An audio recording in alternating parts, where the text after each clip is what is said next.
معركة اليمن معركتنا، ثورة اليمن ثورتنا. ثورة قامت يوم 26 سبتمبر. يوم 27 سبتمبر الملك سعود كان عنده حالة هستيريا، وبدأ يبعث السلاح إلى نجران وإلى جيزان. الشعب العربي في المملكة السعودية، الشعب العربي عليه مسؤوليات. هم سموه المملكة السعودية، هو ما سماش نفسه المملكة السعودية، هو في الجزيرة العربية طول عمره نجد والحجاز. ولكن الشعب العربي هل يقبل أن يرفع السلاح ضد الثورة؟ ممكن المأجورين بيرفعوا السلاح، ممكن المرتزقة بيرفعوا السلاح، ممكن الرجعيين بيرفعوا السلاح، ممكن أصحاب المصالح بيرفعوا السلاح، ولكن الأحرار هل يرفعوا السلاح؟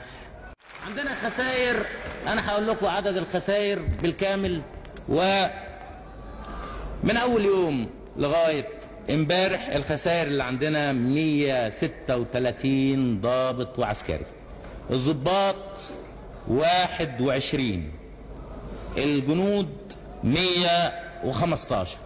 كل واحد فيهم جزمته أشرف من تاج الملك سعود والملك حسين. قواتنا العربية اللي موجودة في اليمن ستعمل على القضاء على كل عدوان، ثم ستعمل أيضا على القضاء على قواعد العدوان. وما هو قواعد العدوان؟ ما أقصدش أبدا الشعب العربي في السعودية، أقصد قواعد العدوان التي يدبرها ملوك السعودية وأمراء السعودية ضد الثورة اليمنية وضد قواتنا العربية. هل تستطيع الرجعية الحاكمة في السعودية أن تقمع الآمال المشروعة والأحلام الجياشة في صدور الآلاف من شباب شبه الجزيرة العربية؟ أبدا، لن تستطيع الرجعية السعودية أن تحقق ذلك. لاحظنا في السنة الأخيرة تعاون مطلق بين الرجعية العربية وقوى الاستعمار، وأن في تعاون وتضامن بينهم للعمل ضد القومية العربية وقوى الثورة والتحرر العربي. صفقات السلاح المشبوهة التي تستهدف العرب ولا تستهدف عدو العرب، بدليل أن الأسلحة اللي بيديها لبعض العرب هو الذي يعطيها لأعداء العرب. اللي سلح إسرائيل هو اللي بيسلح السعودية، هو اللي بيسلح الدول الرجعية اللي موجودة في المنطقة.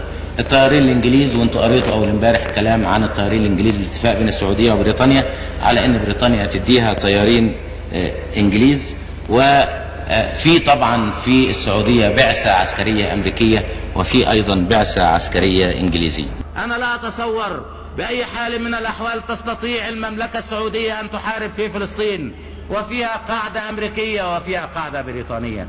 تستطيع السعوديه اولا ان تتحرر من القاعدة الأمريكية وتتحرر من القاعدة البريطانية، ثم بعد هذا تتجه إلى تحرير فلسطين. وكل